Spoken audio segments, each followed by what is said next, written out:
सवाल पूछना होगा आज के नौजवान को। अरे झारखंड बने 23 साल हो गया और आज तक नियोजन नीति नहीं बना, स्थानीय नीति नहीं बना, उद्योग नीति नहीं बना, विस्थापन नीति नहीं बना। जाति के नाम पर, धर्म के नाम पर, भाषा के नाम पर वोट नहीं करना है।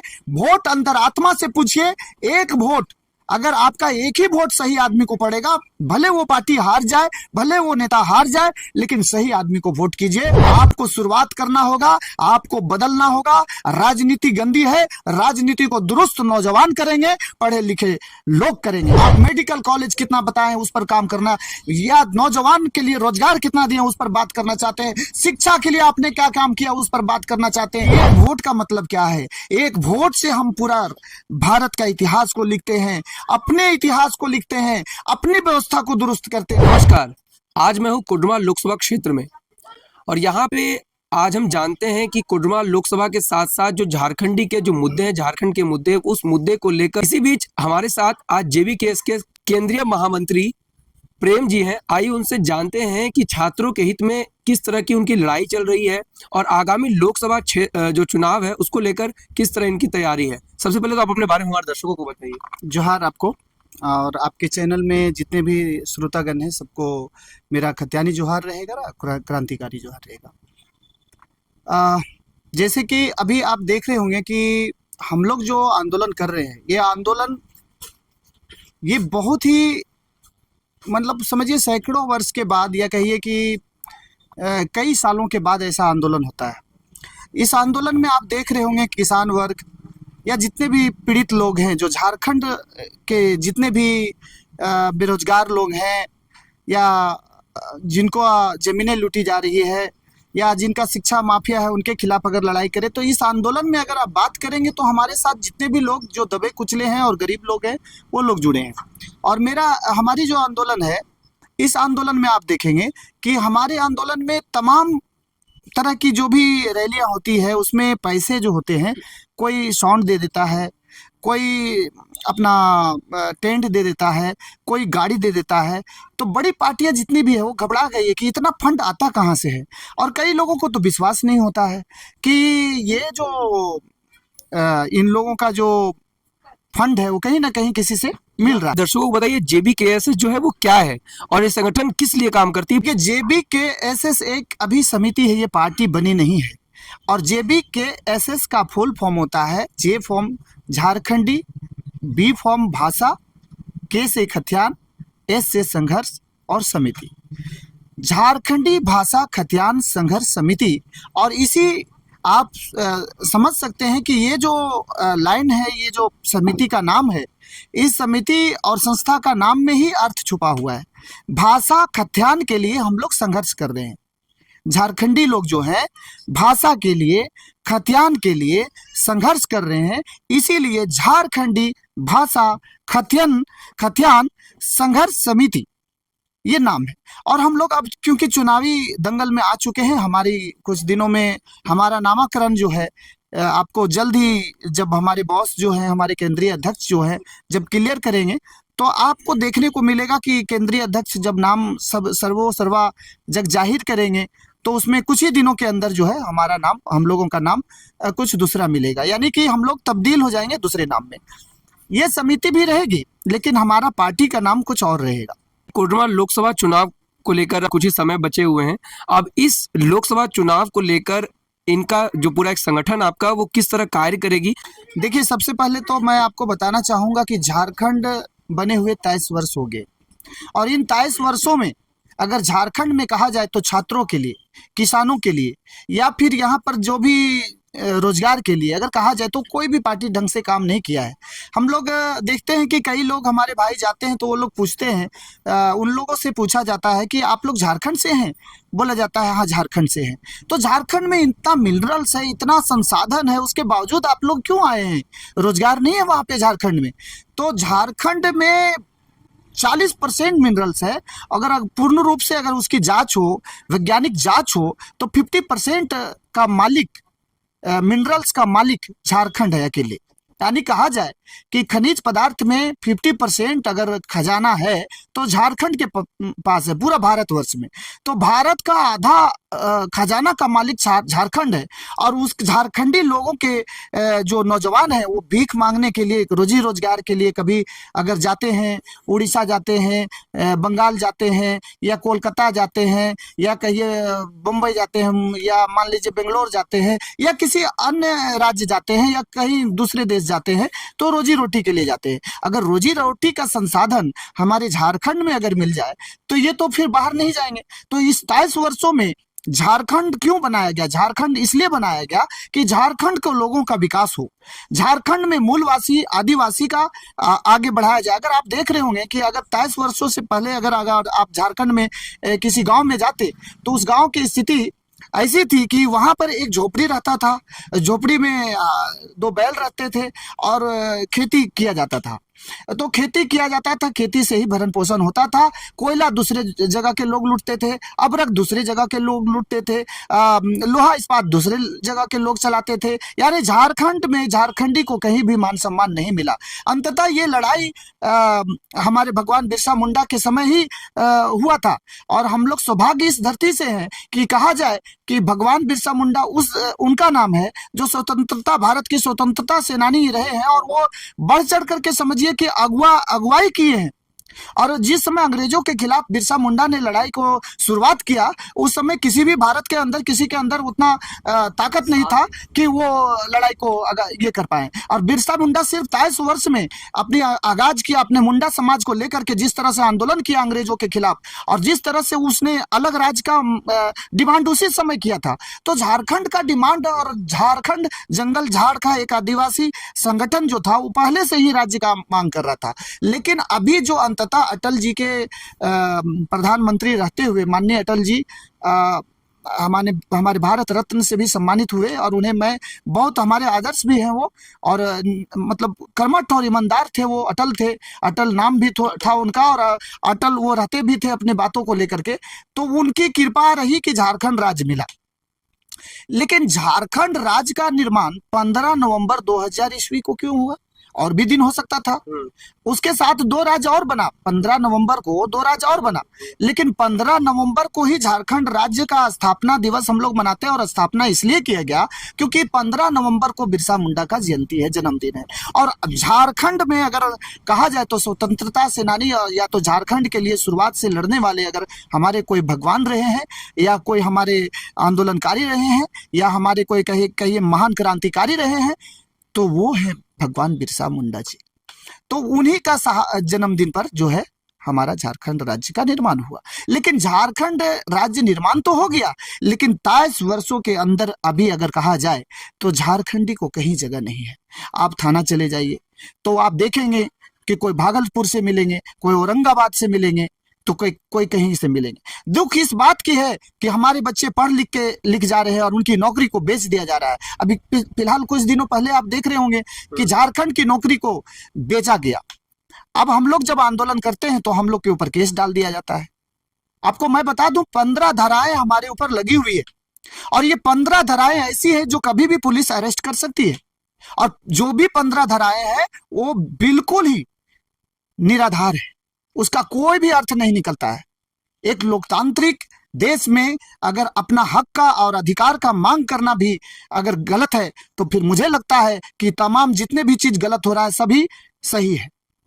मुझे ये लगता है कि भारत लोकतांत्रिक देश अगर है वाकई में, तो इस तरह से छात्रों को बरगलाना, छात्रों को पर प्राथमिकी दर्ज करना, उनके आंदोलन को ध्वस्त करना, ये कहाँ का जायज है? झारखंड बना, आप जो सत्ता में पदाधिकारी हैं, जो नेता हैं, जो अभी देखिए चुनाव आ गया, सभी लोग जो है, सभी लोग, तमाम लोग आएंगे कि हम आपके साथ हैं, आपके नौजवान के साथ हैं। मैं आपके चैनल के माध्यम से बताना चाहता हूं कि जितने भी इस चुनाव में 2024 में कोई भी आदमी किसी को वोट सिर्फ जाति और नाम धर्म के नाम पर नहीं देना है। वोट अगर देना है तो आपके रोजगार अगर कौन देख रहा है उस पर देना है, आपकी शिक्षा की व्यवस्था को कौन दुरुस्त कर रहा है उसको देखना है, झारखंड के लिए कौन क्या काम कर रहा है उसको देखना है। हमारे जो टाइगर जयराम महतो जी हैं, हमारे जो दादा हैं, दादा तो एक मामूली से प्रोफेसर थे तोपचाची के अंदर, उन्हें क्या जरूरत था आंदोलन करने का? उन्हें क्या जरूरत था इस तरह का नेता बनने के, या मुझे भी क्या जरूरत था, मेरा तो छोटा सा शौक था, मैं भी एक कलाकार हूँ, सिंगिंग करता था। लेकिन आप देख रहे होंगे पिछले 5 महीनों में मेरा कोई भी गाना नहीं आया। अभी महीनों 2 महीना कभी कभी दुकान बंद हो जाता है, और मैं जो है हमेशा आंदोलन में रहता हूँ, दिन रात पागल की तरह घर का परिवार को छोड़ करके, अपना दुनियादारी छोड़ करके, अपनी परवाह किए बगैर अपने झारखंड के लिए मैं झारखंड से बाहर निकलता हूँ, झारखंड अपने जिले से बाहर निकलता हूँ झारखंड के लिए। तो मेरा ये कहना है कि आज जितने भी लोग जो चुनाव 2024 आ रहा है, इसमें जाति के नाम पर, धर्म के नाम पर, भाषा के नाम पर वोट नहीं करना है। वोट अंतरात्मा से पूछिए। एक वोट, अगर आपका एक ही वोट सही आदमी को पड़ेगा, भले वो पार्टी हार जाए, भले वो नेता हार जाए, लेकिन सही आदमी को वोट कीजिए। आपको शुरुआत करना होगा, आपको बदलना होगा। राजनीति गंदी है, राजनीति को दुरुस्त नौजवान करेंगे, पढ़े लिखे लोग करेंगे। अगर आप आई हेट पॉलिटिक्स करते रहेंगे तो आप ही बताइए राजनीति कब सुधरेगा। राजनीति को शुद्धिकरण होना चाहिए, और राजनीति में वैसे लोगों को आना चाहिए जो वेल एजुकेटेड हैं, और राजनीति में जो वीआईपी जो कल्चर है उसको खत्म करना चाहिए। अगर कोडरमा लोकसभा की बात करें तो कोडरमा लोकसभा में अभी बीजेपी ने एक अपने कैंडिडेट का नाम जग जाहिर किया है। कोडरमा लोकसभा क्षेत्र से अन्नपूर्णा देवी चुनाव लड़ेंगी। तो इस बीच बताइए, क्या जो अन्नपूर्णा देवी पर लोग पिछले बार जो भरोसा किए थे, क्या उसी बीच इस बार भी लगता है आपको कि अन्नपूर्णा देवी ने इस 5 सालों में कुछ काम किए हैं जिले के लिए या इस लोकसभा क्षेत्र के लिए? देखिए, अगर कोडरमा की अगर आप बात करते हैं तो कोडरमा में हमारा अब्रक नगरी के नाम से ये कोडरमा जाना जाता है। कोडरमा विश्व प्रसिद्ध है अब्रक नगरी के नाम से। अगर माइंस को लेकर के जितने भी ढिबरा चुनने वाले लोग हैं, इनके लिए बड़े बड़े वादे अन्नपूर्णा जी ने किया था, और उस पर क्या काम किया ये बता दीजिए, या कितने बार ये जो मुद्दा है इसको संसद भवन के अंदर उठाई ये बता दीजिए। यहाँ पर जो कर्मा में जो हॉस्पिटल का बात, हाँ मेडिकल कॉलेज का जो बात किया गया था, वो अभी तक अधूरा है, जबकि वो 2022 में ही पूरा कर लेना था। लेकिन अभी भी आप देखेंगे तो वो कई तरह के ये करते हैं कि नहीं ठेकेदार ये कर दिया वो कर दिया। आप काम तो करते नहीं हैं, सिर्फ वोट लेना जानते हैं, राजनीति खेल खेलते हैं, और लोगों को सिर्फ ये बनाते हैं कि आपका मैं हूं। आप किसी का विवाह में चल जाते हैं, किसी के जन्मदिन पर तोहफा दे देते हैं, तो क्या आपका काम यही है? अभी देखते हैं कि छोटा छोटा गली में शिलान्यास करके अन्नपूर्णा जी लिखा रहता है माननीय सांसद। मैं XYZ किसी भी सांसद का बात करता हूं कि छोटी छोटी जगहों पर जो आपका चबूतरा में नाम होता है, वो चबूतरा पर आज का नौजवान नहीं देखना चाहता है। आप मेडिकल कॉलेज कितना बताएं उस पर काम करना, या नौजवान के लिए रोजगार कितना दिए उस पर बात करना चाहते हैं, शिक्षा के लिए आपने क्या काम किया उस पर बात करना चाहते हैं। धर्म और जाति और जो राजनीति कर रहे हैं गंदी राजनीति से अब देश के अंदर ऐसा नहीं चलेगा। देश के अंदर कहीं भी हम नौजवानों को उठ खड़ा होना होगा। ये 70 साल जो देश को आजाद हुए हो गया, हम नौजवानों का जो भगत सिंह जो हमारे हैं, जिनका सपना था जो देश का, जिनका सपना वो देखे थे, वो कहे थे फांसी लगने के समय 2 दिन पहले वो लिखे थे एक लाइन, मेरे प्यारे देशवासियों आप याद रखना, गोरे अंग्रेज तो चले जाएंगे, गोरे अंग्रेज मतलब गोरे अंग्रेज, और काले अंग्रेज जो आएंगे इससे ज्यादा खतरनाक होंगे, इससे ज्यादा भयावह होंगे। मैं कभी अंतरात्मा से सोचता हूं ये बात उनका सही था। कैसे ज्यादा खतरनाक और भयावह कैसे हैं? ये तमाम तरह के चीज जानते हैं हम लोगों को ठगने के लिए, उल्लू बनाने के लिए। जाति के नाम पर उल्लू बनाते हैं, धर्म के नाम पर उल्लू बनाते हैं, क्योंकि ये घर के है ना, घर का है, सारा जानते हैं किस तरह से इन लोगों को स्नेह जो इनका जो ये ठेस है, मान सम्मान है, किस तरह से ठेस पहुंचा करके राजनीतिकरण करके वोट लेना, यही जानते हैं। सत्ता पर बने रहना चाहते हैं, लेकिन झारखंड के अंदर या भारत के अंदर कई ऐसे नेता हैं जो आज तक सिर्फ वादा किए हैं बड़े बड़े, वो किए नहीं हैं। आज मैं कहना चाहता हूं, जो आज नौजवान हम लोग जो भी आंदोलन में हमारा झारखंडी भाषा खतियान संघर्ष समिति का जो आंदोलन कर रहे हैं, तो कई तरह की बातें किया जाता है कि आप लोग आंदोलन क्यों कर रहे हैं, भाषा आंदोलन क्यों कर रहे हैं। भाषा आंदोलन इसलिए है क्योंकि भाषा में हमारी संस्कृति छुपी हुई है। अगर हमारा भाषा खत्म हो जाएगा, समाप्त हो जाएगा, तो हमारी संस्कृति समाप्त हो जाएगी। और आप देख रहे होंगे कि जिसकी संस्कृति और भाषा समाप्त हो जाती है तो उसका विकास होना बंद हो जाता है, और बाहर के लोग घुसपैठी करते हैं। क्या अंतर रह जाएगा? झारखंडियत का मतलब क्या होना चाहिए? झारखंडियत का मतलब होना चाहिए झारखंडी कल्चर। तो झारखंडी कल्चर को हम लोग बचाने के लिए हम लोग लड़ाई लड़ रहे हैं। खतियान की बात करते हैं। कुछ बच्चे हमारे पास कंप्लेन कर रहे थे कि पूरे जिले में एक अंगीभूत कॉलेज एक ही है, जेजे कॉलेज। वहां पे भी स्थिति ऐसी हो गई है कि बच्चों को पढ़ाने वाले शिक्षकों की कमी है। अब इसको लेकर आपका क्या मानना है, और जो शिक्षकों की कमी है वो कब तक लगता है कि ये दूर हो सकती है? देखिए, मैं फिर से आपको बता दूं कि झारखंड बने 23 वर्षों के बाद ना तो नियोजन नीति बना, ना स्थानीय नीति बना, ना उद्योग नीति बना, ना विस्थापन नीति बना। ये 4 बड़ी नीतियां जो है वो नहीं बना। स्थानीय नीति इसलिए क्योंकि स्थानीय लोगों को हर जगह पर पूरे देश में हर राज्य में वैल्यू दिया जाता है। 90% उनकी प्राथमिकता दिया जाता है 3rd और 4th ग्रेड की नौकरी में।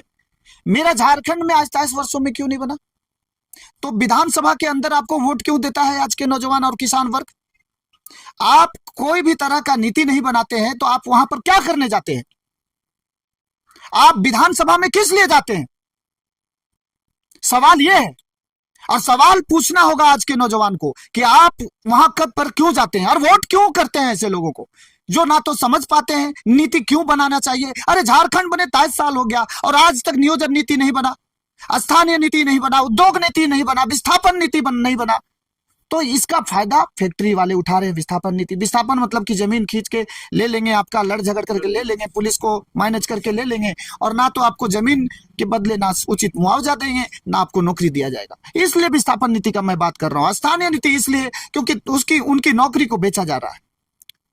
तो ये नीतियां जो है, नियोजन नीति, स्थानीय नीति, उद्योग नीति, ये 4 बड़ी नीतियां को बनाना चाहिए और ये 2 से 3 साल में बन जाना चाहिए था। यानी कि 2000 ईस्वी में 15 नवंबर 2000 ईस्वी को बना तो ज्यादा से ज्यादा 2003-4 तक ये कंप्लीट हो जाना चाहिए था। ये नहीं बना है। इसलिए मैं कहना चाहता हूं कि तमाम लोग, आपके चैनल के माध्यम से मैं आह्वान करना चाहता हूं कि आप या तो वोट कीजिए तो उन लोगों को कीजिए जो आपके अपने लोग हैं। सबसे पहले तो अपने लोगों को चुनिए जो आपकी संस्कृति को समझते हैं। दूसरा, जो आपके मुद्दे के लिए लड़ सके। ये गरीब है, अमीर है, जो पैसा, अभी तो मैं कहना चाहूंगा, रिक्वेस्ट भी करना चाहूंगा आपके चैनलों के माध्यम से कि पैसे का खेल होगा। आपको खेला बांटा जाएगा पैसा में कि ये लीजिए इतना वोट है तो आप एक मुंडी पर 500-1000 रुपया करके इतना पैसा ले लीजिए, क्योंकि इन लोग पैसा ये ले लिए। तो मैं कहना चाहता हूं कि एक वोट का है, तब तक आप उचित लोगों को कैसे चुनेंगे? आपको पता है कि आपका वोट कितना मायने रखता है? आप एक वोट से क्या कर सकते हैं आपको पता है? और आप बात करते हैं, आपको तो समझना पड़ेगा, जो होते आया है उसको बदलना पड़ेगा। आज की राजनीति को समझना पड़ेगा कि एक वोट का मतलब क्या है। एक वोट से हम पूरा भारत का इतिहास को लिखते हैं, अपने इतिहास को लिखते हैं, अपनी व्यवस्था को दुरुस्त करते हैं। ऐसे कामचोरों को, ऐसे दलालों को, ऐसे दबंगों को बच करके वोट कीजिए। जो दबंग है, माफिया है, पैसे वाले हैं, वो कभी भी आपके मान सम्मान नहीं करेंगे। एक पढ़ा लिखा प्लस नौजवान प्लस नीडर, ये सभी चीजों को देखना होगा। पढ़ा लिखा, वेल एजुकेटेड, उसके बाद नीडर, और आपका क्षेत्रीय लोग होना चाहिए जो आपका संस्कृति भाषा को समझता है। ये 3 चीजों को हम लोग प्राथमिकता दे रहे हैं। जयराम महतो जो आपके जेबीकेएस के जो केंद्रीय अध्यक्ष हैं, वो गिरिडीह लोकसभा से चुनाव लड़ने वाले हैं, तो उसको लेकर क्या है पूरी डिटेल हमारे दर्शकों को बता। मैं बता दे रहा हूं कि कुछ दिनों में आप लोगों को खुशखबरी सुनने को मिलेगा। 2 से 3 सीट पर पॉजिटिव है और पहला नंबर है जयराम दा का सीट, क्योंकि 2.5 वर्षों में जो मेहनत दादा ने किया है, आप देख भी रहे होंगे सोशल मीडिया पे, उनकी बार बार तबीयत खराब हो जा रही है। अभी भी सभा में वो कभी बेहोश हो जाते हैं, कभी सभा करते करते टेबलेट खाना पड़ता है। और पहली बार मैं खुद देखा ऐसा अपना भाई को, मैं तो उनको नेता नहीं मानता हूँ, अपना भाई मानता हूँ, अपना खून मानता हूँ, क्योंकि वो हमारी बात करते हैं। तो मैं देखता हूँ कि वो हमारे जो भाई हैं वो 3-3 घंटे तक बिना रुके हुए भाषण देते हैं। हम तो देखें कि इतिहास में कोई भी ऐसा नेता नहीं आया जो आधा घंटा 1 घंटा से ज्यादा बड़ा भाषण दे। ये 3 घंटा 4 घंटा बिना रुके भाषण देते हैं। और दूसरा चीज ये है प्लस पॉइंट कि लोग भागते नहीं है, उनका भाषण ऐसे बोचक होकर के सुनते हैं, नजर भी नहीं मटकाते। तो इससे साफ पता चलता है उनकी एक एक बात में सच्चाई है। उन्हें लगता है कि ये लड़का कुछ करेगा। तो हम नौजवानों पर विश्वास है। मैं आपको आश्वस्त करता हूं, हम अपने ईमान को नहीं बेचेंगे, हम अपनी जो लड़ाई है उसको नहीं बिकने देंगे। हम अपने आप को मार सकते हैं, मिटा सकते हैं, लेकिन जो हमारी लड़ाई है उसे कभी मिटने नहीं देंगे। आप कोडरमा जिले के दर्शकों से क्या अपील करना चाहेंगे वो बता दीजिए। देखिए, यहाँ के दर्शकों को मैं ये कहना चाहूंगा कि माननीय सांसद जो पूर्व अन्नपूर्णा जी बीजेपी से जो हमारी 5 साल जो संसद भवन में रही है, सांसद रही है, और उनको मनोनीत करके भेजे थे, वो 5 साल में जो काम किए हैं उनसे पूछिए। वो जब वोट मांगने आते हैं तो उनसे पूछिए कि हमारे बच्चे के रोजगार के लिए आपने क्या किया, हमारे स्वास्थ्य के लिए आपने क्या किया, और हमारे जो मिनरल अब्रक है उस पर आपने क्या किया, और पत्थर जो चलता है उस पत्थर के लिए आपने क्या किया। ये जो तमाम कोडरमा की जो मुद्दे हैं उस पर आप पूछिए उनसे सवाल कि उन्होंने कितने बार प्रश्न किए, और उसका अगर किए तो उसका क्या प्रूफ है वो दिखाइए। मेरा ये कहना है कि कोडरमा की जनता को समझना पड़ेगा कि मोदी के नाम से अगर वोट कोई मांगता है तो आप नहीं दीजिए। आप अपने प्रतिनिधि को पूछिए कि वो आपके लिए क्या किए। अगर वो मैं खुद गया था, जब 60-40 के लिए मैं साइन करवाने गया था, तो अन्नपूर्णा जी ने कहा था कि मैं आपके रोड जाम में आऊंगी, तो वो रोड जाम में नहीं आई थी। वो ये भी वादा की थी कि प्रेम जी मैं आपकी बात को संसद के अंदर उठाऊंगी। उन्होंने संसद के अंदर भी नियोजन नीति, स्थानीय नीति के लिए 60-40 की जो लड़ाइयां थी, वो लड़ाई के लिए वो एक बार भी संसद के अंदर बात नहीं उठाई। तो मेरा ये कहना है कि अब जो मांग करना था, नौजवान स्टूडेंट जो उनसे मांग किया, एज ए सांसद थे वो हमारे, तो हमने मांग किया था, लेकिन अब वो हमारे लायक नहीं है। अब हम खुद उनके खिलाफ मोर्चा खोल चुके हैं, तमाम स्टूडेंट खोल चुके हैं, तमाम किसान खोल चुके हैं। हमारे कोडरमा के प्रत्याशी मनोज यादव जी हैं, वो मनोज यादव जी जो छात्र नेता रहे हैं और वो यहाँ से लोकसभा का प्रत्याशी हैं, वो लड़ेंगे और अच्छा रिजल्ट ला रहे हैं, लोगों का प्यार दुलार मिल रहा है, और हो सकता है कि यहाँ से वो सांसद भी चुने जाए। इसमें कोई शक वाली बात नहीं है, क्योंकि कुछ अलग हट करके कोडरमा की जनता सोच रही है।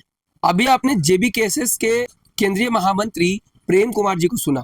इन्होंने जितनी बातों को रखा, कमेंट करके बताएं कि इनकी जो बातें हैं वो कहां तक आपको सही लगी।